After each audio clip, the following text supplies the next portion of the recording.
अवचेतन मन की शक्ति का लोगों से परिचय कराने के बाद डॉक्टर जोसेफ मर्फी ने एक और बेहतरीन किताब लिखी। इस बार उन्होंने मन की शक्ति के एक और नए आयाम पर फोकस किया। इस बार उन्होंने बताया कि कैसे आप अपने मन को कंट्रोल करके धन को आकर्षित कर सकते हैं। इस किताब का नाम है धन को आकर्षित कैसे करें। कहते हैं कि सिर्फ सोचने से पैसा नहीं कमाया जा सकता, लेकिन डॉक्टर मर्फी के इस बारे में विचार काफी अलग थे। उनका मानना था कि सोचने से ही आप पैसे कमा सकते हैं और अमीर बन सकते हैं। अगर आपको अमीर बनना है तो सबसे पहले जरूरत है कि आप पैसों को लेकर अपनी सोच बदलें। अगर देखा जाए तो जो गरीब लोग हैं, यानी जो पैसों के लिए संघर्ष कर रहे हैं, उनकी मानसिकता पैसों को लेकर नकारात्मक रहती है। वे हमेशा सोचते हैं कि अमीर लोग दूसरों के पेट पर लात मारते हैं और हर अमीर आदमी किसी को धोखा देकर ही अमीर बनता है। इसी प्रकार की धारणा गरीब के बच्चों के मन में बचपन से ही भर दी जाती है कि अगर आपके पास पैसा है तो आप बुरे हैं, और वे ऐसा भी सोचते हैं कि सिर्फ बुरे लोगों के पास ही पैसा होता है। लेकिन असल में इसी प्रकार की उनकी मानसिकता उन्हें अमीर बनने से रोकती है, जबकि अमीर लोग पैसे कमाने की नई से नई तकनीकें खोजते रहते हैं। आकर्षण का नियम भी कहता है कि हम जिस किसी काम या चीज के बारे में सबसे ज्यादा सोचते हैं तो हमारा मन लगातार उस चीज या कार्य के अनुकूल होने लगता है और हमारे सारे कार्य उसी दिशा में होने लगते हैं। इस नियम को हर उस चीज पर लागू किया जा सकता है जिसे आप पाना चाहते हैं। सबसे पहले दौलत का निर्माण आपके मन के अंदर होना चाहिए, फिर आकर्षण के नियम के फलस्वरूप ये बाहरी जगत में साकार हो जाता है। आपको ये समझकर चलना होगा कि बुराई पैसे में नहीं होती, बल्कि पैसों से तो समस्याएं खत्म होती हैं। और जब आप ये बात समझ जाएंगे तब आप पैसों को पाने में भी सफल हो जाएंगे। यानी कि फर्क सिर्फ सोच का है। आपकी जिंदगी में कितना धन आएगा ये इस बात पर निर्भर करता है कि पैसे के साथ आपके किस तरह के इमोशंस जुड़े हुए हैं। आप पैसों के बारे में क्या सोचते हैं, यानी कि पैसे और आपके मन के बीच किस तरह का कनेक्शन और कॉम्बिनेशन है, क्योंकि यही कॉम्बिनेशन आपको बताएगा कि आप जिंदगी में पैसों को अपनी ओर आकर्षित कर पाएंगे या नहीं। तो अभी सुनिए ये ऑडियो बुक और जानिए वे 5 तरीके जिनका इस्तेमाल करके आप धन को आकर्षित करने की कला सीख सकते हैं। अमीर बनना आपका अधिकार है। आप यहां समृद्ध जीवन बिताने आए हैं। आप यहां खुश रहने, दैदीप्यमान बनने और स्वतंत्र होने के लिए आए हैं। इसलिए एक पूर्ण, सुखद और समृद्ध जीवन जीने के लिए आपको जितना पैसा चाहिए वो आपके पास होना चाहिए। गरीबी में कोई सद्गुण नहीं है, ये एक मानसिक रोग है जिसका इस पृथ्वी से समूल नाश कर देना चाहिए। आप यहां विकास करने आए हैं, विस्तार करने आए हैं और खुद को प्रकट करने आए हैं। आध्यात्मिक दृष्टि से, मानसिक दृष्टि से और भौतिक दृष्टि से आपके पास इन सारे क्षेत्रों में संपूर्ण विकास और अभिव्यक्ति करने का पूरा अधिकार है, जिसे आपसे छीना नहीं जा सकता। आपको खुद को सौंदर्य और विलासिता से घेर लेना चाहिए। जब आप असीम दौलत का आनंद ले सकते हैं तो फिर सीमित पैसों से क्यों संतुष्ट रहें?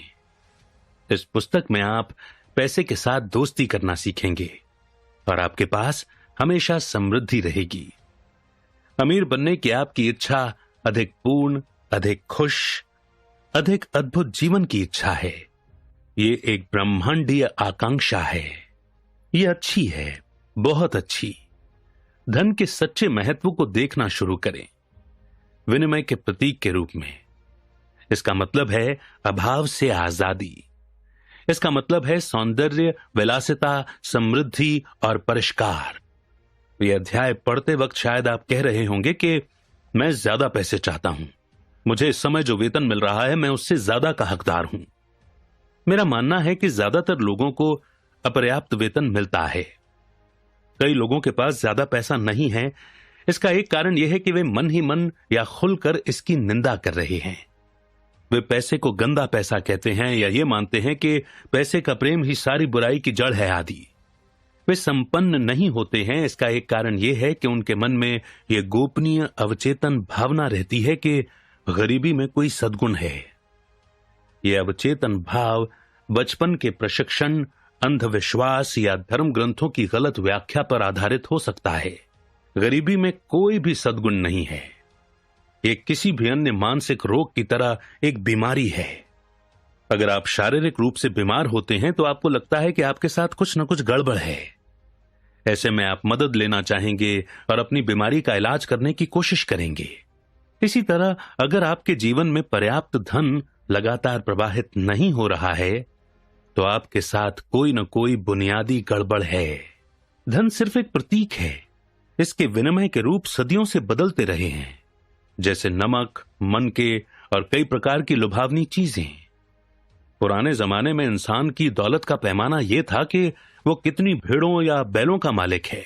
अपने बिलों का भुगतान करने के लिए कुछ भेड़ों को साथ ले जाने के बजाय चेक काटना कहीं सुविधाजनक है। ईश्वर नहीं चाहता कि आप किसी दड़बे में रहें या भूखे रहें।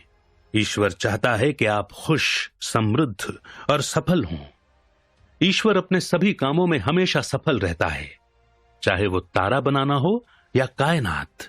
आपकी इच्छा हो सकती है कि आप संसार की सैर करें या फिर विदेश में कला का अध्ययन करें, या फिर आपके मन में कॉलेज जाने की इच्छा हो सकती है या किसी श्रेष्ठ स्कूल में अपने बच्चों को भेजने की इच्छा हो सकती है। आप निश्चित रूप से अपने बच्चों को अच्छे परिवेश में पालना चाहते हैं ताकि वे सौंदर्य, सुव्यवस्था, सुमेल और अनुपात की सराहना करना सीख सकें। आप सफल होने, जीतने, सारी मुश्किलों को जीतने के लिए पैदा हुए थे। आप अपनी सारी शक्तियों को पूरी तरह विकसित करने के लिए पैदा हुए थे। अगर आपके जीवन में आर्थिक अभाव है तो इसके बारे में कुछ करें। धन संबंधी अंधविश्वासी मान्यताओं से तुरंत मुक्ति पालें। कभी भी पैसे को बुरा या गंदा ना माने।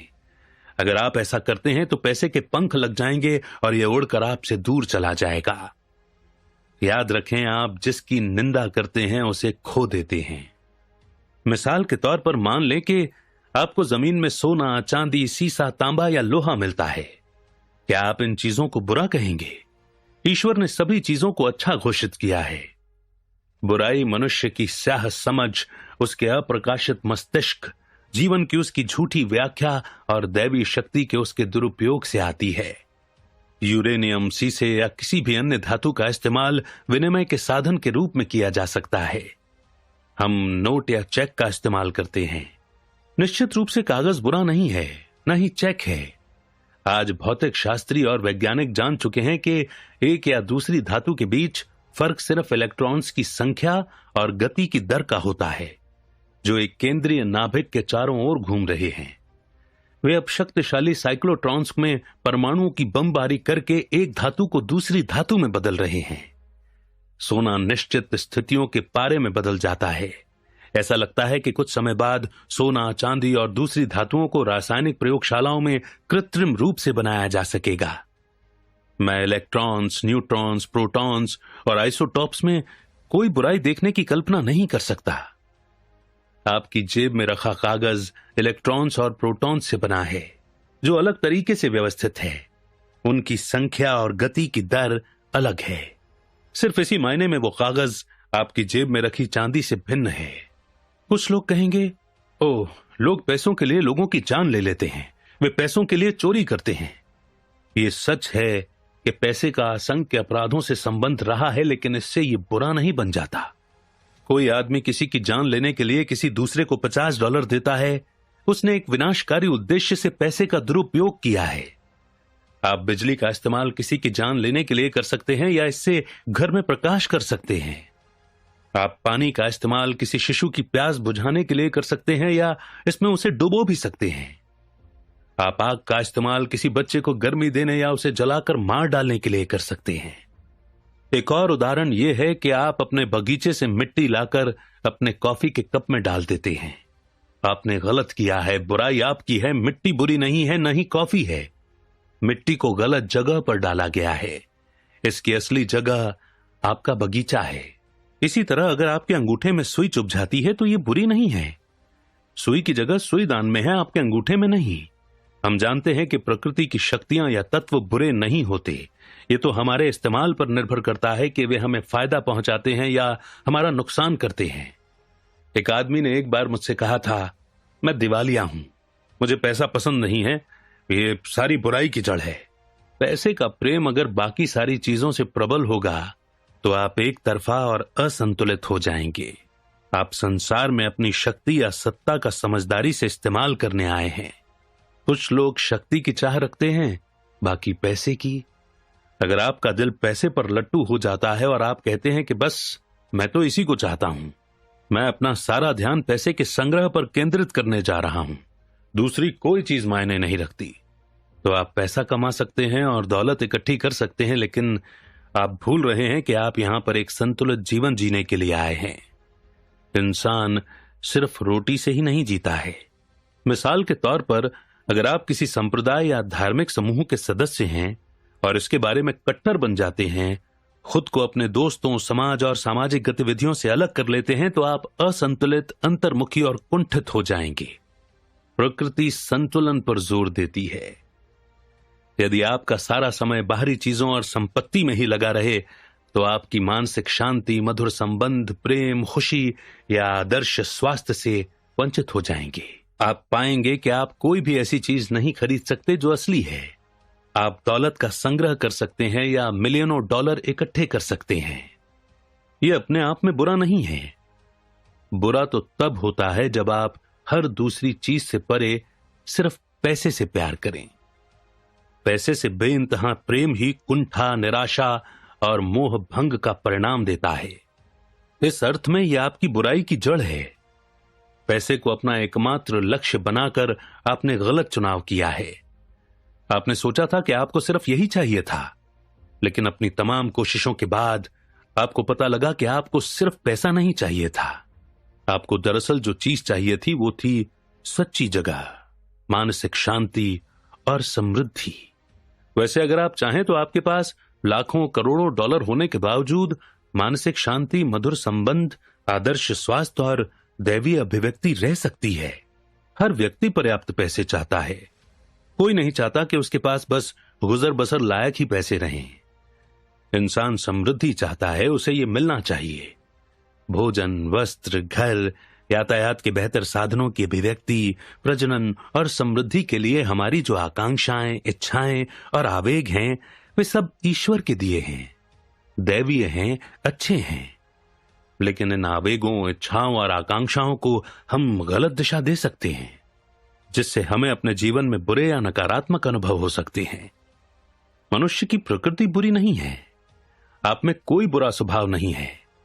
ये तो ईश्वर है, शाश्वत प्रज्ञा है, जीवन है जो आपके जरिए अभिव्यक्ति चाह रहा है। मिसाल के तौर पर, एक लड़का कॉलेज जाना चाहता है, लेकिन उसके पास पर्याप्त पैसे नहीं हैं। वो आसपास के दूसरे लड़कों को कॉलेज और यूनिवर्सिटी जाते देखता है। उसकी इच्छा बढ़ जाती है और वो खुद से कहता है कि मैं भी कॉलेज में पढ़ना चाहता हूं। ये लड़का कॉलेज जाने के उद्देश्य से चोरी कर सकता है या पैसों का गबन कर सकता है। कॉलेज जाने की इच्छा मूलतः अच्छी थी, लेकिन समाज के कानूनों, अनुरूपता के वैश्विक नियम या स्वर्णिम नियम की अवहेलना करके उसने इस इच्छा को गलत दिशा दे दी, जिससे वो मुश्किल में पड़ गया। बहरहाल, अगर ये लड़का मन के नियमों को जानता और उसे पता होता कि उसमें कॉलेज जाने के लिए आध्यात्मिक शक्ति का उपयोग करने की पूर्ण क्षमता है, तो वो आजाद रहता और जेल नहीं जाता। उसे जेल में किसने डाला? उसने खुद। जिस पुलिस वाले ने उसे जेल में बंद किया, वो इंसानी कानूनों का एक प्रतीक था, जिन्हें उसने तोड़ा था। चोरी करके और दूसरों को नुकसान पहुंचाकर उसने पहले खुद को अपने मन में कैद किया। इसके बाद डर और अपराध बोध की चेतना आई। पहले उसके दिमाग की कैद आई, जिसके बाद ईंट पत्थर से बनी जेल की दीवारें आईं। पैसा ईश्वर की संपन्नता, सौंदर्य, परिष्कार और समृद्धि का प्रतीक है। इसका इस्तेमाल असंख्य तरीकों से मानवता को लाभ पहुंचाने के लिए समझदारी भरे, विवेकपूर्ण और सृजनात्मक तरीके से करना चाहिए। यह किसी देश के आर्थिक स्वास्थ्य का प्रतीक है। जब आपका रक्त स्वतंत्रता से प्रवाहित होता है तो आप स्वस्थ होते हैं। इसी तरह जब पैसा आपके जीवन में स्वतंत्रता से प्रवाहित होता है तो आप आर्थिक दृष्टि से स्वस्थ होते हैं। जब लोग पैसे का संचय करना शुरू करते हैं, इसे पेटी में बंद करके रखने लगते हैं और डर जाते हैं, तो आर्थिक रोग आ जाता है। 1929 में शेयर बाजार की भारी गिरावट मनोवैज्ञानिक दहशत का परिणाम थी। डर ने हर जगह लोगों के दिमाग को जकड़ लिया था। ये एक तरह का नकारात्मक सम्मोहन था। आप एक व्यक्तिपरक और वस्तुपरक संसार में रह रहे हैं। आपको मानसिक शांति, प्रेम, सौंदर्य, मधुर संबंध, खुशी और हंसी जैसे आध्यात्मिक आहार को नजरअंदाज नहीं करना चाहिए। आध्यात्मिक शक्ति का ज्ञान सभी तरह की अमीरी के राजमार्ग तक पहुंचने का साधन है। चाहे आपकी इच्छा आध्यात्मिक हो, मानसिक हो या भौतिक हो। मानसिक नियमों या आध्यात्मिक सिद्धांत का विद्यार्थी जानता है और यकीन करता है कि आर्थिक स्थिति चाहे जैसी हो, शेयर बाजार के उतार चढ़ाव कैसे भी हों, मंदी हो, हड़तालें हो, युद्ध हो या दूसरी कैसी भी परिस्थितियां हो, वो हमेशा समृद्ध रहेगा, चाहे पैसा कोई भी रूप धारण कर ले। इसका कारण यह है कि वो दौलत की चेतना में रहता है। इस विद्यार्थी ने मन में खुद को यकीन दिला दिया है कि दौलत उसके जीवन में हमेशा खुलकर प्रवाहित हो रही है और हमेशा दैवीय समृद्धि मौजूद है।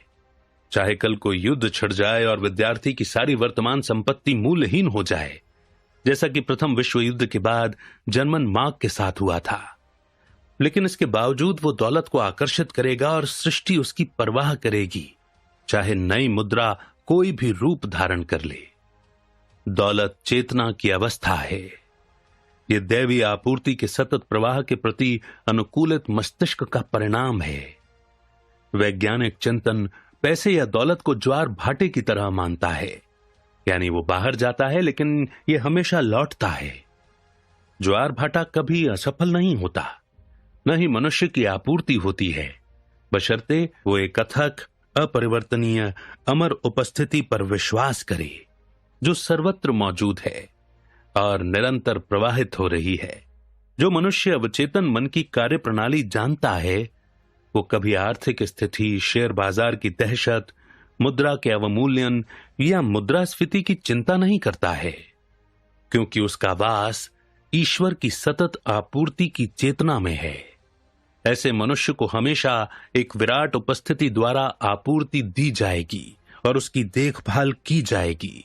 हवा में उड़ते पक्षियों को देखो, क्योंकि वे बोते नहीं हैं, न ही वे काटते हैं, न ही वे खलिहानों में संग्रह करते हैं, लेकिन ईश्वर पिता उन्हें बैठ भोजन कराता है। क्या तुम उनसे बेहतर नहीं हो? जब आप दैवी उपस्थिति के साथ चेतन रूप से बातचीत करते हैं, दावा करते हैं और जानते हैं कि ये सभी तरीकों से आपका नेतृत्व और मार्गदर्शन करती है, कि ये आपके पैरों के लिए एक मशाल की तरह है, कि ये आपकी राह में रोशनी है, तो आप दैवीय रूप से समृद्ध होंगे और अपने सबसे बड़े सपनों से भी ज्यादा सफल होंगे। सतत आपूर्ति या दौलत के विचार को अपने अवचेतन मन पर अंकित करने का एक सरल तरीका यह है, अपने मन के पहियों को रोक दें, शिथिल हो जाएं, छोड़ दें, ध्यान को गतिहीन कर दें, मन में एक उनींदी ध्यान अवस्था में चले जाएं। इससे प्रयास न्यूनतम हो जाता है। फिर एक शांत, शिथिल, निष्क्रिय तरीके से इन सरल सच्चाइयों पर विचार करें। खुद से पूछें कि विचार कहां से आते हैं, दौलत कहां से आती है, आप कहां से आए थे, आपका मन कहां से आया था। आपको एक ही स्रोत की ओर ले जाया जाएगा। आप अब खुद को एक आध्यात्मिक कार्यकारी आधार पर पाते हैं। अब आपको यह एहसास अपनी बुद्धिमानी का अपमान नहीं लगेगा कि दौलत एक मानसिक अवस्था है।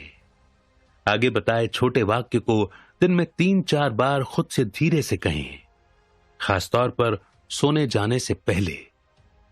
पैसा मेरे जीवन में हमेशा खुलकर प्रवाहित हो रहा है और मेरे पास हमेशा दैवीय समृद्धि है। जब आप ऐसा नियमित और सुनियोजित तरीके से करते हैं तो दौलत का विचार आपके ज्यादा गहरे यानी अवचेतन मन तक पहुंच जाएगा और आप दौलत की चेतना विकसित कर लेंगे। अविचारित या मशीनी दोहराव से दौलत की चेतना बनने में सफलता नहीं मिलेगी। आप जो भी कह रहे हैं उसकी सच्चाई महसूस करें। आप जानते हैं कि आप क्या कह रहे हैं और क्यों कह रहे हैं। आप जानते हैं कि आप जिसे चेतन रूप से सच मानते हैं, आपका ज्यादा गहरा मन उस पर प्रतिक्रिया करेगा। जो लोग आर्थिक मुश्किलों में फंसे हुए हैं, उन्हें शुरुआत में इस तरह के कथनों से परिणाम नहीं मिलते हैं, जैसे मैं दौलतमंद हूं, मैं समृद्ध हूं, मैं सफल हूं। उल्टे ऐसे कथनों से हालात बदतर भी हो सकते हैं। इसका कारण यह है कि अवचेतन मन दो विचारों में से ज्यादा प्रबल विचार, मनोदशा या भावना को ही स्वीकार करेगा। जब वे देखते हैं कि मैं दौलतमंद हूं, तो उनकी अभाव की भावना ज्यादा बड़ी है और उनके भीतर से आवाज आती है, नहीं, तुम दौलतमंद नहीं हो, तुम तो कंगाल हो। अभाव की भावना ज्यादा प्रबल है। इसीलिए हर कथन अभाव की मनोदशा को जागृत करता है और इस वजह से उनका अभाव बढ़ जाता है। इससे उबरने के लिए शुरुआत में लोगों को ऐसी बात कहनी चाहिए जो उनके चेतन और अवचेतन मन दोनों को स्वीकार हो। तब कोई विरोध नहीं रहेगा। हमारा अवचेतन मन हमारी मान्यताओं, भावनाओं, विश्वासों को स्वीकार करता है। ये उसे स्वीकार करता है जिसे हम चेतन रूप से सच मानते हैं। एक आदमी ये कहकर अपने अवचेतन मन का सहयोग हासिल कर सकता है, मैं हर दिन समृद्ध हो रहा हूं, हर दिन मेरी दौलत और बुद्धिमानी बढ़ रही है, हर दिन मेरी दौलत बढ़ रही है, मैं आर्थिक दृष्टि से तरक्की कर रहा हूं, विकास कर रहा हूं और आगे बढ़ रहा हूं। इन कथनों से मन में कोई संघर्ष उत्पन्न नहीं होगा। मिसाल के तौर पर, अगर किसी सेल्समैन की जेब में सिर्फ 10 सेंट हैं, तो वो आसानी से ये स्वीकार कर सकता है कि कल उसके पास ज्यादा पैसे हो सकते हैं। अगर उसने कल एक जोड़ी जूते बेचे थे, तो उसके भीतर ऐसा कुछ नहीं है जो कहे कि उसकी बिक्री नहीं बढ़ सकती। वो इस प्रकार के कथनों का इस्तेमाल कर सकता है, मेरी बिक्री हर दिन बढ़ रही है, मैं तरक्की कर रहा हूं और आगे बढ़ रहा हूं। वो ये पाएगा कि मनोवैज्ञानिक रूप से यह ठोस है। उसका मन इन कथनों को सच मान लेगा और उसे मनचाहा फल देगा। आध्यात्मिक रूप से उन्नत जो विद्यार्थी शांति से, जानते हुए और भावना के साथ कहते हैं कि मैं संपन्न हूं, मैं सफल हूं, मैं दौलतमंद हूं, उन्हें भी अद्भुत परिणाम मिलेंगे। ऐसा क्यों होगा? जब वे सोचते, महसूस करते या कहते हैं कि मैं संपन्न हूं, तो उनका मतलब होता है कि ईश्वर के पास सारी आपूर्ति या असीम अमीरी है, और जो ईश्वर के लिए सच है वो उनके लिए भी सच है। जब वे कहते हैं मैं दौलतमंद हूं, तो वे जानते हैं कि ईश्वर असीम आपूर्ति है, अकूत खजाना है, और जो ईश्वर के बारे में सच है वो उनके बारे में भी सच है, क्योंकि वही ईश्वर उनके हृदय के भीतर वास करता है। कई लोग स्वास्थ्य, दौलत और सफलता जैसे 3 अमूर्त विचारों पर मनन करके अद्भुत परिणाम पाते हैं।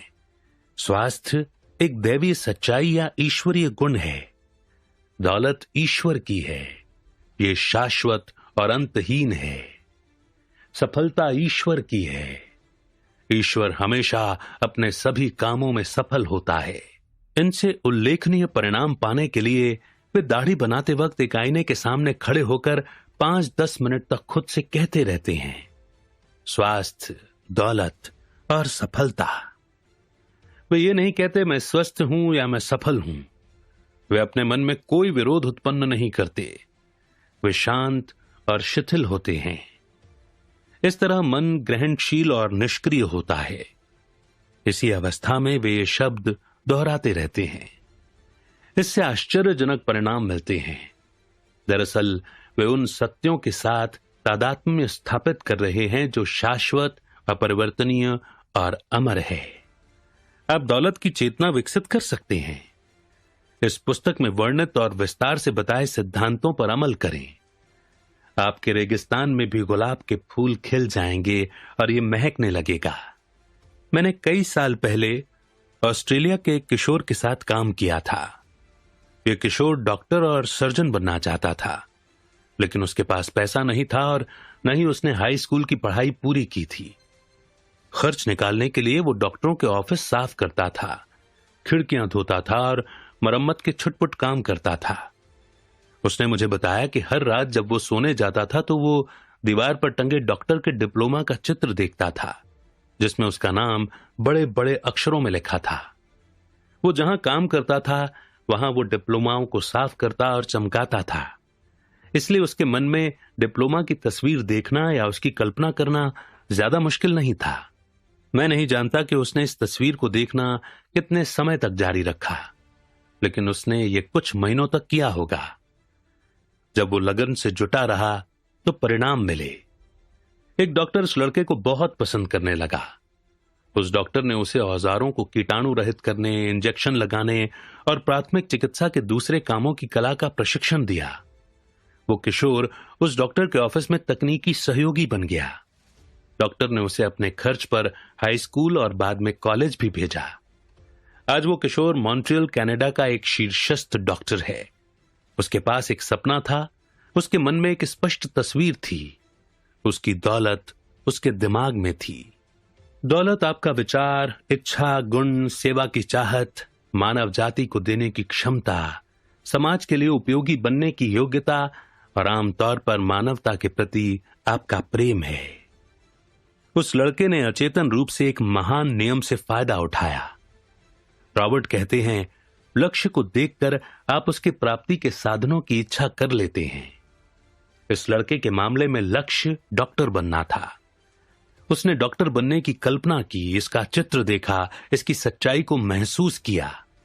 इस विचार को लगातार कायम रखकर, उसे पोषण देकर और उससे प्रेम करके उसने अपनी कल्पना शक्ति के जरिए इसे अवचेतन की परतों के पार पहुंचा दिया।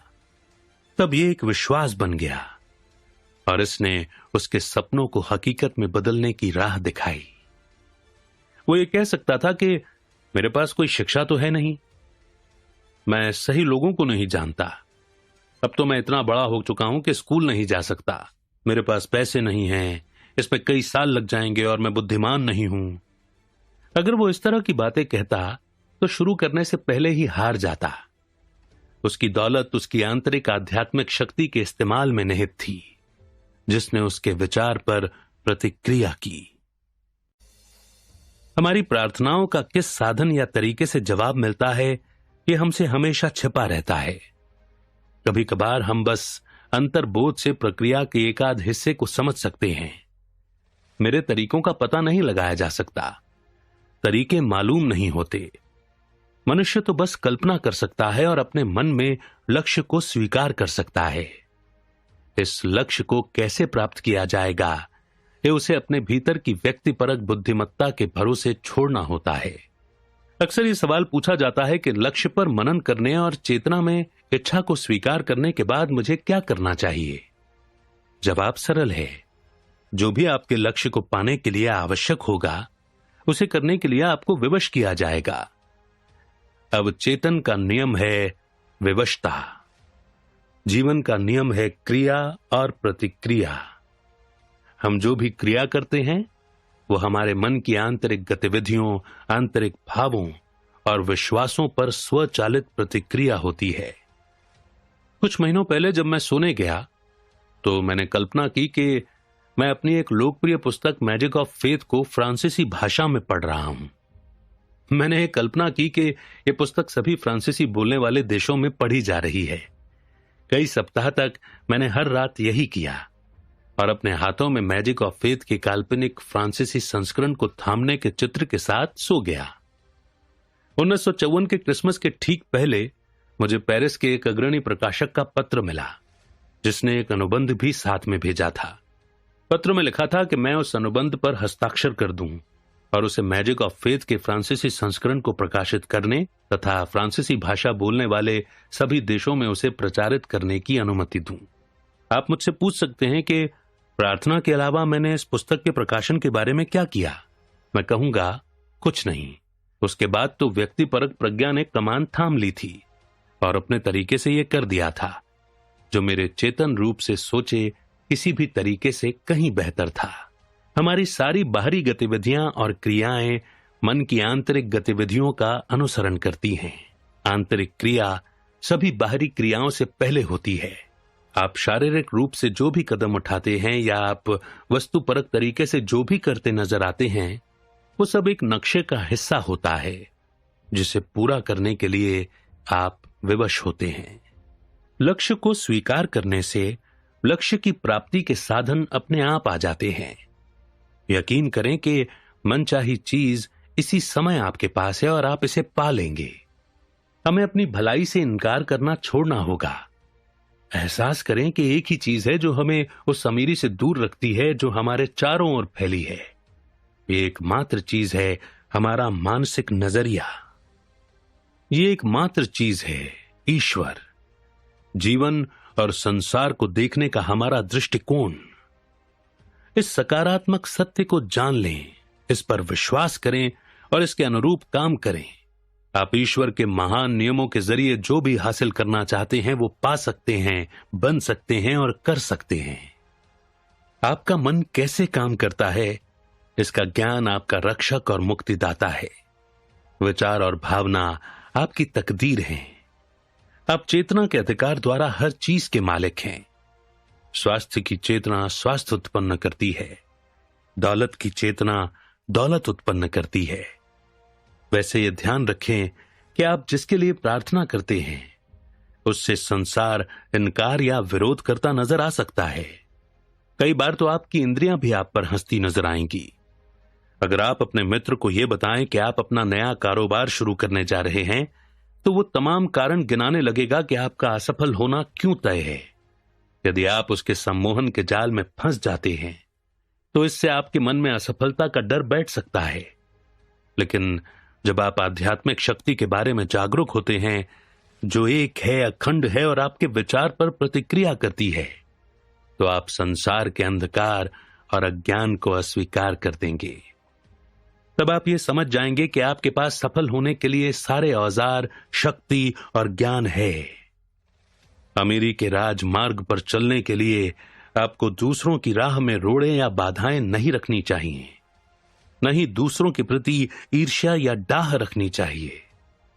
दरअसल इन नकारात्मक भावों को आश्रय देकर आप खुद को ही चोट और नुकसान पहुंचा रहे हैं, क्योंकि आप ही तो हैं जो इसे सोच रहे हैं और महसूस कर रहे हैं। जैसा क्विम्बी ने कहा था, आप किसी दूसरे को जो सुझाव देते हैं वो आप खुद को दे रहे हैं। इस वजह से स्वर्णिम नियम एक ब्रह्मांडीय और दैवीय नियम है। मुझे यकीन है आपने लोगों को यह कहते सुना होगा, इस आदमी का गोरख धंधा है, वो एक ठग है, वो बेईमानी से पैसे कमा रहा है, वो धोखेबाज है। मैं उसे तब जानता था जब उसके पास कुछ भी नहीं था। वो कुटिल है, चोर है और दगाबाज है। अगर आप ये बोलने वाले आदमी का विश्लेषण करते हैं तो आप पाते हैं कि वो आमतौर पर अभाव में है या किसी आर्थिक अथवा शारीरिक बीमारी का शिकार है। शायद कॉलेज के उसके पुराने मित्र सफलता की सीढ़ी पर ऊपर पहुंच गए और उससे ज्यादा अच्छी स्थिति में पहुंच गए। उनकी प्रगति देखकर वो कटु और ईर्ष्यालु हो गया है। कई मामलों में यही उसके पतन का कारण होता है।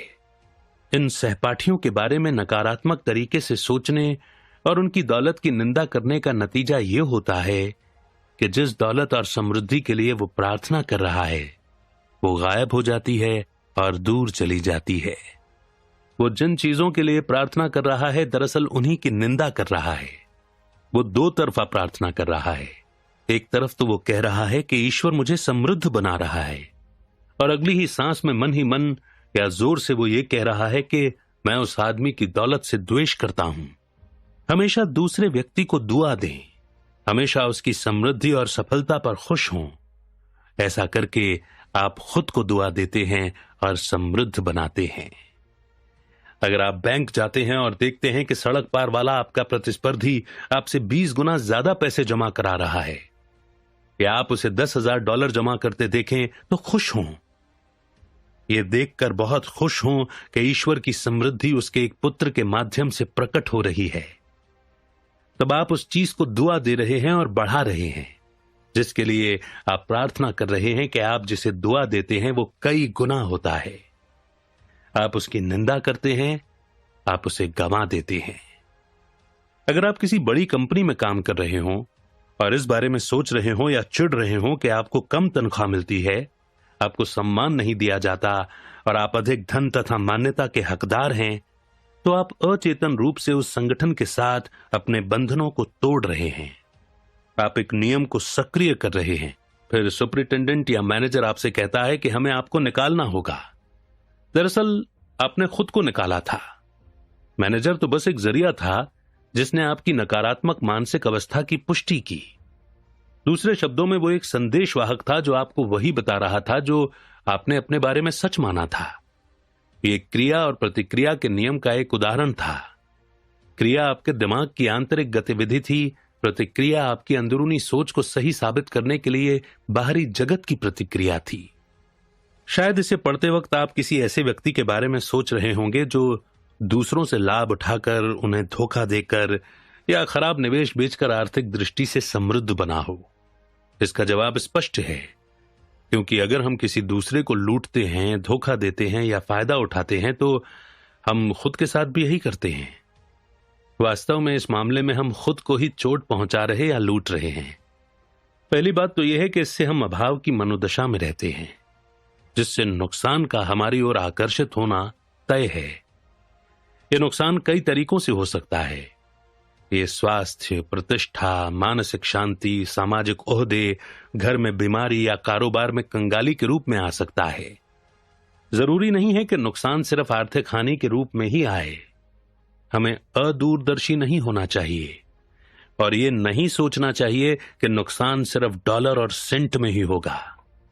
क्या यह अद्भुत भाव नहीं है कि आप जब रात को तकिए पर सिर रखें तो पूरे संसार के साथ शांतिमय महसूस करें और आपका दिल सबके प्रति सद्भाव से भरा हो। कुछ लोग हैं जिन्होंने गलत तरीके से दूसरों को कुचलकर, धोखा करके, छल से और कपट से पैसा इकट्ठा किया है। इसकी कीमत क्या है? कई बार तो यह कीमत मानसिक और शारीरिक रोग की होती है। कई बार अपराध बोध की ग्रंथियों, अनिंद्रा या छिपे हुए डरों की होती है। जैसा एक आदमी ने मुझे बताया था, हां, मैं दूसरों को कुचल कर आगे बढ़ा था। मैं जो चाहता था वो तो मुझे मिल गया, लेकिन इस चक्कर में मुझे कैंसर भी मिल गया। उसे एहसास था कि उसने गलत तरीके से दौलत हासिल की थी। आप किसी को चोट पहुंचाए बिना दौलतमंद और समृद्ध बन सकते हैं। कई लोग खुद को लगातार लूट रहे हैं। वे खुद से ही चुरा रहे हैं। मानसिक शांति, स्वास्थ्य, खुशी, प्रेरणा, खुशी और ईश्वर की हंसी। हालांकि वे कह सकते हैं कि उन्होंने कभी चोरी नहीं की, लेकिन क्या यह सच है? हर बार जब हम किसी से द्वेष करते हैं या ईर्ष्या करते हैं या किसी दूसरे की दौलत या सफलता पर जलते हैं, तो दरअसल हम खुद से चुरा रहे हैं। ये वे चोर डाकू हैं जिन्हें ईसा मसीह ने मंदिर से बाहर निकाल दिया था। इसी तरह आपको भी उन्हें निर्णायक रूप से बाहर निकाल देना चाहिए। उन्हें अपने मन में रहने ही ना दें। सही विचार और भावना की तलवार से उनकी गर्दन काट दें। मैंने युद्ध के शुरुआती दिनों में ब्रुकलिन, न्यूयॉर्क की एक महिला के बारे में पढ़ा था, जो इस स्टोर से उस स्टोर तक जाकर सारी उपलब्ध कॉफी खरीदती थी। वो जानती थी कि कॉफी की कमी होने वाली है। उसके मन में यह डर भरा था कि हो सकता है कि उसे पर्याप्त कॉफी न मिले। इसीलिए वो जितनी कॉफी खरीद सकती थी उतनी उसने खरीद ली और अपनी कोठरी में भर लिया। उस शाम वो चर्च गई। जब वो घर लौटी तो उसने पाया कि चोरों ने दरवाजा तोड़ दिया था और न सिर्फ उसकी कॉफी चुरा ली, बल्कि चांदी के बर्तन, पैसे, गहने और दूसरा सामान भी चुरा ले गए। इस भली महिला ने वही कहा जो इस तरह के सभी लोग कहते हैं, ये मेरे साथ क्यों हुआ? जब मैं चर्च में थी मैंने तो कभी किसी का कुछ नहीं चुराया। क्या ये सच है? जब उसने कॉफी का संचय शुरू किया था तब क्या वो अभाव और डर की चेतना में नहीं थी? उसकी मनोदशा और अभाव का डर इतना प्रबल था कि उसके घर तथा संपत्तियों को नुकसान पहुंचा दे। इसके लिए उसे किसी स्टोर की तिजोरी में हाथ डालने या बैंक लूटने की जरूरत नहीं थी। उसके अभाव के डर ने अभाव उत्पन्न कर दिया। यही कारण है कि कई ऐसे लोग भी नुकसान उठाते हैं जिन्हें समाज अच्छा नागरिक कहता है। वे सांसारिक संदर्भ में अच्छे हैं, यानी वे अपना टैक्स चुकाते हैं, कानून का पालन करते हैं, नियमित रूप से वोट देते हैं और परोपकारी संस्थाओं के प्रति उदारता दिखाते हैं, लेकिन वे दूसरों की संपत्तियों, उनकी दौलत या सामाजिक ओहदे के प्रति द्वेष रखते हैं। जब कोई देख न रहा हो तब अगर वे पैसे उठाना चाहें तो ऐसा नजरिया निश्चित रूप से अभाव की अवस्था दर्शाता है। इससे वो व्यक्ति ऐसी मानसिक अवस्था में आ जाता है जो उन धोखेबाजों को आकर्षित करती है जो किसी कारोबारी सौदे में उसे धोखा दे सकते हैं या चूना लगा सकते हैं। बाहरी चोर के लूटने से पहले ही हमने खुद को लूटा है। बाहरी चोर के आने से पहले आंतरिक चोर का होना अनिवार्य है। हो सकता है किसी व्यक्ति में अपराध बोध की ग्रंथि हो और वो खुद को निरंतर दोष दे। मैं एक ऐसे ही व्यक्ति को जानता हूं। वो एक बैंक में रोकड़िया था और बहुत ईमानदार था। उसने कभी पैसा नहीं चुराया, लेकिन उसका एक अवैध प्रेम प्रसंग चल रहा था। वो एक रखेल को सहारा दे रहा था और अपने परिवार को वंचित रख रहा था। वो इस डर में जी रहा था कि उसका भेद खुल जाएगा। फलस्वरूप उसके मन में अपराध बोध का गहरा एहसास पलने लगा। अपराध बोध के बाद डर आता है और डर की वजह से मांसपेशियां और श्लेष्म झिल्लियां सिकुड़ जाती हैं। उसे गंभीर साइनसाइटिस हो गया।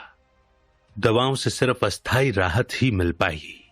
मैंने उस आदमी को उसकी परेशानी का असल कारण बताया और उससे कहा कि इसका बस यही इलाज है कि वो अपने विवाहेतर प्रेम प्रसंग को खत्म कर दे। उसने कहा कि वो ऐसा नहीं कर सकता। उसने कहा कि वो औरत उसकी आत्मा की सहचरी है और वो पहले ही ये कोशिश करके देख चुका है। इसके लिए वो हमेशा खुद को दोष दे रहा था और अपनी निंदा कर रहा था। एक दिन बैंक के एक अधिकारी ने उस पर पैसों के गबन का आरोप लगा दिया। मामला संगीन दिख रहा था। क्योंकि परिस्थिति जन्य प्रमाण मौजूद था, रोकड़िया दहशत में आ गया और उसे एहसास हुआ कि उस पर आरोप लगाए जाने का एकमात्र कारण यही था कि वो खुद पर आरोप लगा रहा था और अपनी निंदा कर रहा था। वो समझ गया कि मस्तिष्क इसी तरह काम करता है। जब तक वो मन में खुद पर आरोप लगाता रहेगा, बाहरी संसार में भी उस पर आरोप लगाए जाएंगे। गबन के आरोप के सदमे की वजह से उसने दूसरी औरत के साथ तुरंत संबंध तोड़ लिए और अपने तथा बैंक अधिकारी के बीच समझ और दैवीय मधुर संबंध के लिए प्रार्थना करने लगा।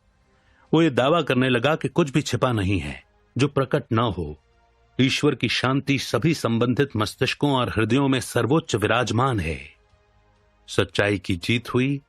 सच्चाई के प्रकाश में सारा मामला साफ हो गया। एक और युवक का पता चला जो अपराधी था। बैंक का रोकड़िया जानता था कि सिर्फ प्रार्थना की वजह से ही वो जेल जाने से बचा था। महान नियम है, जैसा आप चाहते हैं कि लोग आपके बारे में सोचें, उनके बारे में भी वैसा ही सोचें। जैसा आप चाहते हैं कि लोग आपके बारे में महसूस करें, उनके बारे में भी वैसा ही महसूस करो। शिद्दत से कहें, मैं इस पृथ्वी पर चलने वाले हर इंसान के लिए जो चाहता हूं, वही मैं खुद के लिए भी चाहता हूं। मेरे दिल की सच्ची इच्छा यह है कि हर जगह सभी लोगों को शांति, प्रेम, खुशी, समृद्धि और ईश्वर के वरदान मिलें। सभी लोगों की प्रगति, तरक्की और समृद्धि में आनंदित व खुश हों। जो भी आप अपने लिए सच करना चाहते हों, उसे हर जगह सभी लोगों के लिए सही माने। अगर आप खुशी और मानसिक शांति के लिए प्रार्थना करते हैं, तो सभी के लिए शांति और खुशी का दावा करें। किसी दूसरे को कभी किसी खुशी से वंचित करने की कोशिश न करें। अगर आप ऐसा करते हैं तो आप खुद को वंचित करते हैं। जब पैसा आपके मित्र के पास आता है तो वो आपके पास भी आता है। यदि आपकी कंपनी में किसी की तरक्की होती है तो आनंदित और खुश हों, उसे बधाई दें, उसकी तरक्की और प्रतिष्ठा पर प्रसन्न हों। अगर आप क्रोधित या द्वेषपूर्ण हैं तो आप खुद को नीचे धकेल रहे हैं। किसी को भी खुशी, सफलता, उपलब्धि, समृद्धि और सारी अच्छी चीजों के साथ उसके ईश्वर प्रदत्त जन्मसिद्ध अधिकार से वंचित करने की कोशिश न करें। ईसा मसीह ने कहा था, खुद के लिए स्वर्ग में खजानों का संग्रह करें, जहां दीमक और जंग उन्हें नुकसान नहीं पहुंचाती है, जहां चोर सेंध लगाकर चुरा नहीं सकते हैं। नफरत और द्वेष दिल को कुतर लेते हैं तथा उसमें जंग लगा देते हैं। फलस्वरूप हमारे भीतर दाग, अशुद्धियां, जहरीले पदार्थ और विष भर जाते हैं। स्वर्ग के खजाने ईश्वर की सच्चाइयां हैं जो हमारी आत्मा में मौजूद हैं।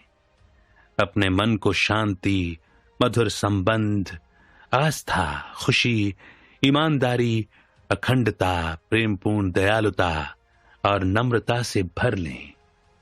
फिर आप अपने मन के स्वर्ग में अपने खजानों के बीज बो देंगे।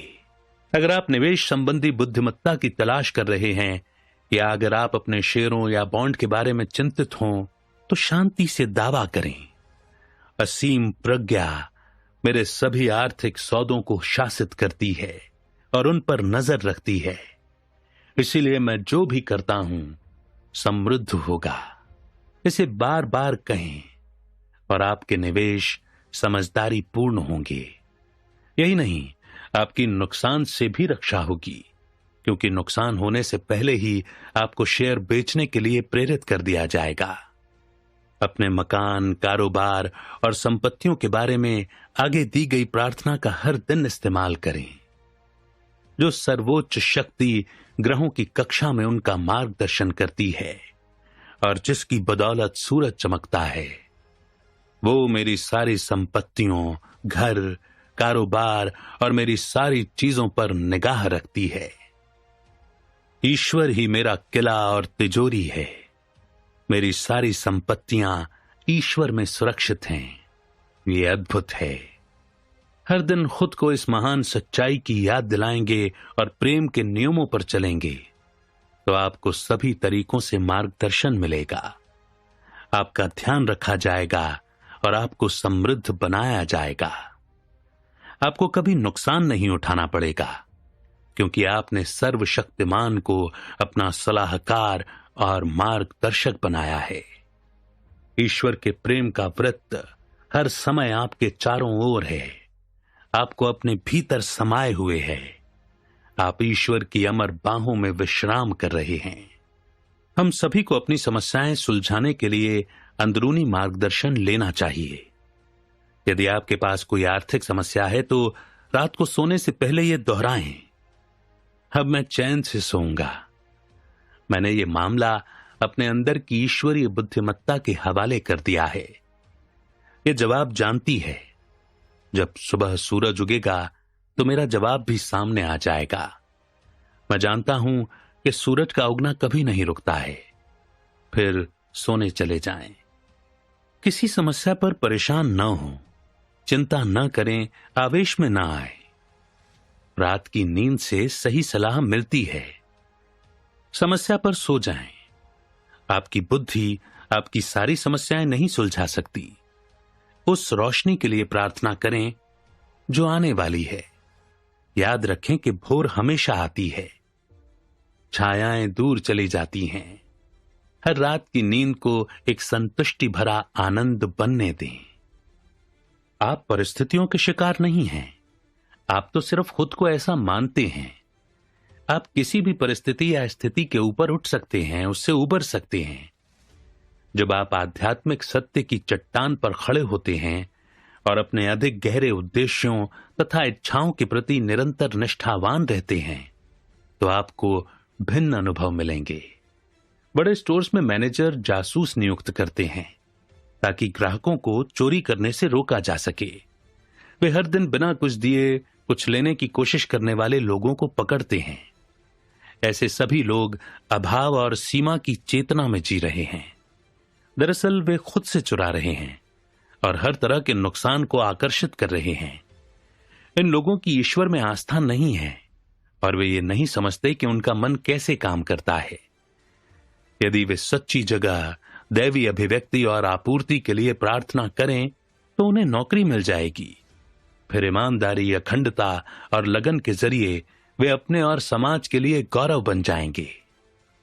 ईसा मसीह ने कहा था, तुम्हारे साथ गरीब हमेशा रहेंगे, लेकिन मैं हमेशा नहीं रहूंगा।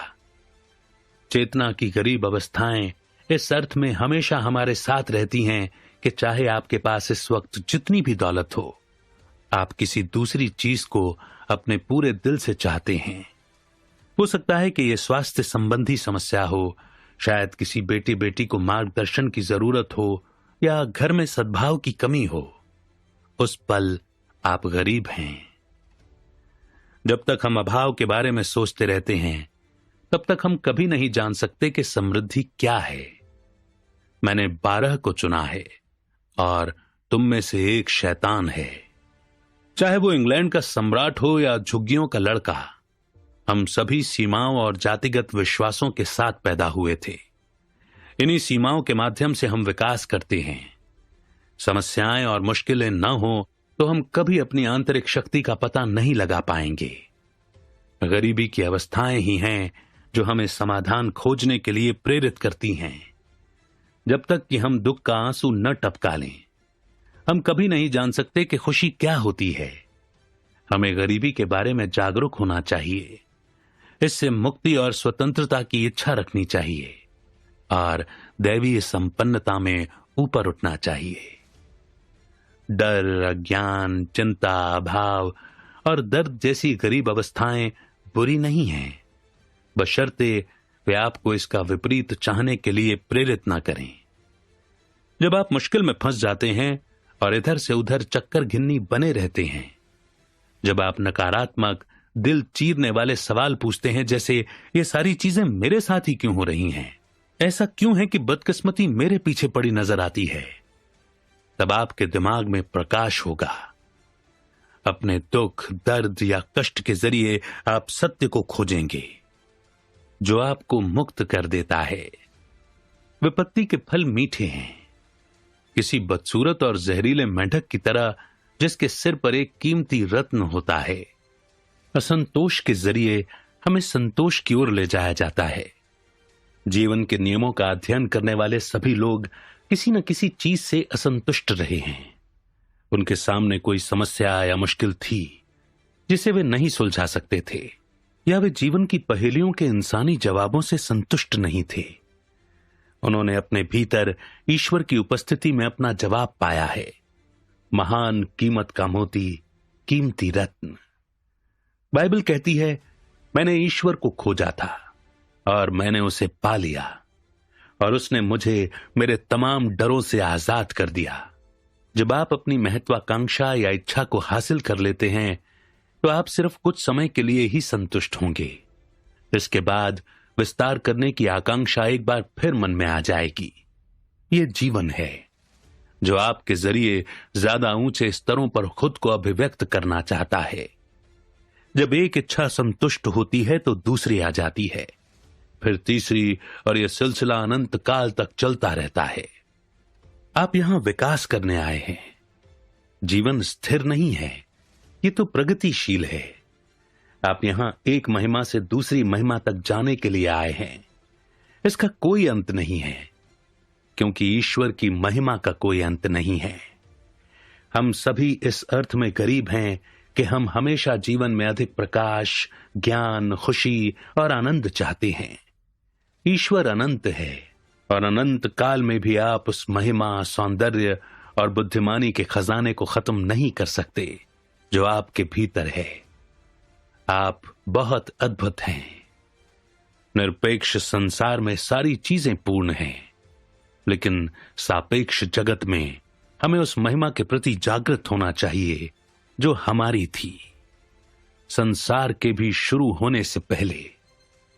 चाहे आप कितने भी बुद्धिमान हो और आप बुद्धिमानी की तलाश कर रहे हो, इसीलिए आप अब भी गरीब हैं। आप गणित, भौतिकी या खगोल शास्त्र के क्षेत्र में चाहे जितने ज्ञानी हो, आप केवल सतह को खरोच रहे हैं। आप अब भी गरीब हैं। यात्रा हमेशा आगे की तरफ, ऊपर की तरफ और ईश्वर की तरफ है। दरअसल ये एक जागृत करने वाली प्रक्रिया है जिसके द्वारा आपको एहसास होता है कि सृजन पूर्ण है।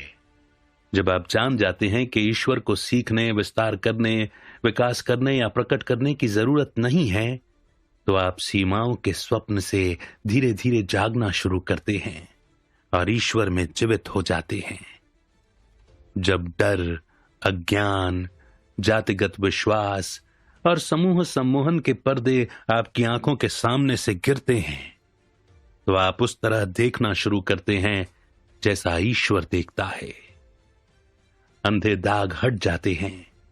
फिर आप संसार को उस तरह देखना शुरू करते हैं जिस तरह से ईश्वर ने इसे बनाया था, क्योंकि हम उसे ईश्वर की आंखों के जरिए देख रहे हैं। तब आप कहते हैं, देखो, स्वर्ग का साम्राज्य हमारे पास है। अपने भीतर के गरीब को खाना ना खिलाएं, नग्न विचारों को वस्त्र पहनाएं और विचार की वास्तविकता में यकीन करके उन्हें रूप दें। विश्वास करें कि भीतर का महान बुनकर इसे सही वस्त्र पहनाएगा। अब आपका शब्द, विचार सजीव बन जाएगा, साकार होगा। जब आप भूखे होते हैं गरीब अवस्थाओं में, तो आप भोजन खोजते हैं। जब चिंतित होते हैं तो शांति चाहते हैं। जब आप बीमार होते हैं तो आप स्वास्थ्य चाहते हैं। जब आप कमजोर होते हैं तो आप शक्ति चाहते हैं। समृद्धि की इच्छा आपके भीतर ईश्वर की आवाज है, जो आपको बता रही है कि समृद्धि आपकी है। इसीलिए अपनी गरीब अवस्था के जरिए आप विकास करने, विस्तार करने, प्रकट करने और अपनी इच्छाओं को हासिल करने की आकांक्षा पाएंगे। आपके कंधे में होने वाला दर्द एक छिपा हुआ वरदान है। यह आपको बताता है कि आपको इसके बारे में तुरंत कुछ करना चाहिए। अगर कोई दर्द और मुश्किल का संकेत न हो तो आपकी बांह सड़क पर अचानक टूटकर गिर सकती है। आपका दर्द ईश्वर का चेतावनी तंत्र है, जो आपको बता रहा है कि आप उसकी शांति और उसकी उपचारक शक्ति को खोजें तथा अंधकार से प्रकाश की ओर बढ़ें। जब आप ठंडे होते हैं तो आप आग जलाते हैं। जब आप भूखे होते हैं तो आप भोजन करते हैं। इसी तरह जब आप अभाव में हों तो संपन्नता और समृद्धि की मनोदशा में दाखिल हों। लक्ष्य की कल्पना करें, इसमें आनंदित हों। लक्ष्य की कल्पना करके और इसे सच महसूस करके आपने इसके साकार होने के साधनों को जागृत कर दिया है। जब आप भयभीत और चिंतित हों तो अपने मन को ईश्वर के महान सत्यों की खुराक दें, जो समय के इम्तिहान में खरे उतरे हैं और हमेशा कायम रहेंगे। आप महान भजनों पर मनन करके राहत पा सकते हैं। मिसाल के तौर पर, ईश्वर मेरा गडरिया है, मुझे कोई कमी नहीं रहेगी। ईश्वर मेरी शरण है, मेरी मुक्ति है, मुझे किसका डर है। ईश्वर मुश्किल के समय में हमेशा मौजूद सहायता है। मेरा ईश्वर, मैं उसमें भरोसा करूंगा। वो मुझे अपने पंखों से ढक लेगा और मैं उसके डैनों तले विश्राम करूंगा। ईश्वर के साथ अकेला व्यक्ति भी बहुमत में होता है। यदि ईश्वर मेरे साथ है तो मेरे खिलाफ कौन टिक सकता है।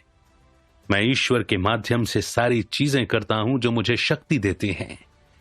इन सत्यों के उपचारक कंपन अपने मन में और हृदय में भरने दें। फिर आप इस मनन प्रक्रिया का इस्तेमाल करके अपने दिमाग से सारे डरों, शंकाओं और चिंताओं को हटा पाएंगे। एक और महान आध्यात्मिक सच्चाई को आत्मसात करें। खुश हृदय से चेहरा खुश रहता है। खुश हृदय निरंतर जश्न मनाता है। खुश हृदय दवा जैसा भला करता है। निराशा हड्डियों को सुखा देती है। इसलिए मैं तुम्हें याद दिलाता हूं कि तुम अपने भीतर ईश्वर के उपहार को जागृत करो और अभी ईश्वर के उपहार को जागृत करना शुरू करें। इसके लिए इंद्रियों के प्रमाण को पूरी तरह अस्वीकार कर दें। अपने जातिगत मस्तिष्क की तानाशाही को नजरअंदाज करें और अपने भीतर की आध्यात्मिक शक्ति को पूर्ण मान्यता दें कि यही एकमात्र कारण, एकमात्र शक्ति और एकमात्र उपस्थिति है। जान लें कि यह एक प्रतिक्रियाशील और दयालु शक्ति है। इसके करीब जाएं और यह आपके और करीब आएगी। आश्वस्ति, विश्वास और प्रेम के साथ इसके करीब जाएं। यह आपको प्रेम, शांति, मार्गदर्शन और समृद्धि देकर प्रतिक्रिया करेगी। यह आपको राहत देगी, मार्गदर्शन देगी, परामर्श देगी और परम पिता बनेगी। फिर आप कहेंगे, ईश्वर प्रेम है, मैंने उसे पा लिया है और उसने सचमुच मुझे सारे डरों से मुक्त कर दिया है। यही नहीं, आप खुद को हरे चारागाहों में पाएंगे जहां समृद्धि और ईश्वर की सारी दौलत आपके जरिए मुक्तता से प्रवाहित होती है। दिन के दौरान खुलकर और खुशी खुशी खुद से कहें, मैं दिन भर ईश्वर की उपस्थिति की चेतना में चलता हूं। उसकी पूर्णता सारे समय मेरे माध्यम से प्रवाहित होती है। और मेरे जीवन के खाली बर्तन भरती है। आप जो भी बनने की हसरत रखते हैं, जब आप उससे पूरी तरह भरे होते हैं तो आपकी प्रार्थना का जवाब मिल जाता है, यानी आपकी इच्छा पूरी हो जाती है। क्या आपके जीवन में सारे बर्तन भरे हैं? स्वास्थ्य, दौलत, प्रेम और अभिव्यक्ति के चारों स्तरों को देखें। क्या आप इन सभी स्तरों पर पूरी तरह संतुष्ट हैं? क्या इन चारों में से किसी एक में कोई कमी है? आप जो चाहते हो वो इनमें से किसी न किसी श्रेणी में आता है। अगर आप कहते हैं मैं तो बस सत्य या बुद्धिमानी चाहता हूं, तो आप हर जगह के सभी लोगों की इच्छा को व्यक्त कर रहे हैं। हर कोई यही चाहता है, भले ही शब्द अलग हों। सत्य या बुद्धिमानी हर व्यक्ति की सामान्य इच्छा है। यह अभिव्यक्ति की श्रेणी में आती है। आप यहां ईश्वर को अधिकाधिक व्यक्त करने की इच्छा करते हैं। अपने अभाव, सीमा और समस्याओं के जरिए आप ईश्वर के प्रकाश में खुद को खोजते हैं। कोई दूसरा तरीका नहीं है जिससे आप खुद को खोज सकते थे। अगर आप अपनी शक्तियों का दोनों तरफ इस्तेमाल नहीं कर सकते तो आप खुद को कभी नहीं खोज पाएंगे, न ही आप कभी अपने को शासित करने वाले नियम को समझ पाएंगे। अगर आपको अच्छा बनने या प्रेम करने के लिए विवश किया जाए तो यह प्रेम नहीं होगा, तब तो आप एक कठपुतली होंगे। आपके पास प्रेम करने की स्वतंत्रता है, क्योंकि आप इसे दे सकते हैं या आप इसे अपने पास रख सकते हैं। अगर किसी को प्रेम करने को मजबूर किया जाए तो यह प्रेम नहीं होगा। जब कोई महिला आपसे कहती है कि वो आपसे प्रेम करती है और आपको चाहती है, तब क्या आपको अच्छा नहीं लगता? उसने संसार के सभी पुरुषों में से आपको चुना है। वो आपसे प्रेम करने के लिए मजबूर नहीं है। अगर वो आपसे प्रेम करने के लिए मजबूर होती तो आपको इसके बारे में अच्छा नहीं लगता और आप खुश नहीं होते। आपके पास हत्यारा या संत बनने की स्वतंत्रता है। इसी कारण हम लिंकन जैसे लोगों की प्रशंसा करते हैं। उन्होंने अच्छाई का चुनाव करने का निर्णय लिया था। हम उनके चुनाव की प्रशंसा करते हैं। यदि हम यकीन करते हैं कि परिस्थितियां, स्थितियां, घटनाएं, उम्र, जाति, धार्मिक प्रशिक्षण या शुरुआती परिवेश हमारे खुश, समृद्ध जीवन हासिल करने की संभावना को रोक सकते हैं, तो हम चोर और लुटेरे हैं। खुशी और समृद्धि को अभिव्यक्त करने के लिए बस खुश और समृद्ध महसूस करने की जरूरत है। दौलत की भावना से दौलत उत्पन्न होती है। चेतना की अवस्थाएं खुद को प्रकट करती हैं। इसीलिए यह कहा जाता है कि जो भी मेरे सामने आए थे भावना, वे चोर और डाकू हैं। भावना नियम है और नियम भावना है। समृद्धि आपकी इच्छा दरअसल ईश्वर का वादा है, जो कह रहा है कि उसकी अमीरी आपकी है। इस वादे को बगैर किसी मानसिक संकोच के स्वीकार करें। क्विम्बी ने प्रार्थना की तुलना वकील के मुकदमे की पैरवी से की थी, जो किसी न्यायाधीश के सामने जिरह करता है। मानसिक नियमों के इस शिक्षक ने कहा था कि वे ये साबित कर सकते थे कि प्रतिवादी उसका अपराधी नहीं है, जिसका आरोप उस पर लगाया गया है, लेकिन वो झूठ और झूठे विश्वासों का शिकार है। आप न्यायाधीश हैं, आप अपना फैसला खुद सुनाते हैं और फिर आप स्वतंत्र हो जाते हैं। अभाव, गरीबी और असफलता के सभी नकारात्मक विचार झूठे हैं। वे सब झूठ हैं, उनके समर्थन में कुछ नहीं है। आप जान जाते हैं कि केवल एक आध्यात्मिक शक्ति है, केवल एक ही प्राथमिक कारण है। इसलिए आप स्थितियों, परिस्थितियों और लोगों की राय को शक्ति देना छोड़ देते हैं। सारी शक्ति अपने भीतर की आध्यात्मिक शक्ति पर केंद्रित करें। जान लें कि यह समृद्धि और संपन्नता के आपके विचार पर प्रतिक्रिया करेगी। अपने अंदर विराजमान आत्मा के प्रभुत्व को पहचान लें। विचार या मानसिक चित्रण की अपनी खुद की शक्ति को पहचान लें। यही संपन्नता, स्वतंत्रता और सतता पूर्ति पाने का तरीका है। अपने मन में समृद्ध जीवन को स्वीकार करें। दौलत की आपकी मानसिक स्वीकृति और अपेक्षा का अपना खुद का गणित होता है। इसकी अभिव्यक्ति की अपनी खुद की कार्यप्रणाली होती है। जब आप समृद्धि की मनोदशा में दाखिल होते हैं तो समृद्ध जीवन के लिए आवश्यक सारी चीजें घटित हो जाएंगी। अब आप वो न्यायाधीश हैं जो अपने मन की अदालत में किसी निर्णय पर पहुंच रहा है। क्विम्बी की तरह आपने भी निर्विवाद प्रमाण दे दिया है, जिसने दिखा दिया है कि आपके मन के नियम कैसे काम करते हैं, और अब आप डर से स्वतंत्र हो गए हैं। आपने अपने मन के सारे डरों और अंधविश्वासी विचारों के सिर काट दिए हैं। डर कर्म का संकेत है। ये दरअसल बुरा नहीं है, क्योंकि ये आपको विपरीत दिशा में जाने को कहता है, यानी ईश्वर तथा सकारात्मक मूल्यों में आस्था की तरफ। इसे अपनी दैनिक प्रार्थना बना लें। इसे अपने दिल में लिख लें, ईश्वर मेरी आपूर्ति का स्रोत है। उसकी दौलत अब मेरी दौलत है। उसकी अमीरी मेरे पास खुलकर बहुतायत में और प्रचुरता में प्रवाहित होती है। मैं हमेशा अपने सच्चे मूल्य के बारे में चेतन हूं। मैं अपने गुणों का उपयोग मुक्तता से करता हूं और मुझे अद्भुत रूप से दैवीय मुआवजा मिलता है। परमपिता, आपको धन्यवाद।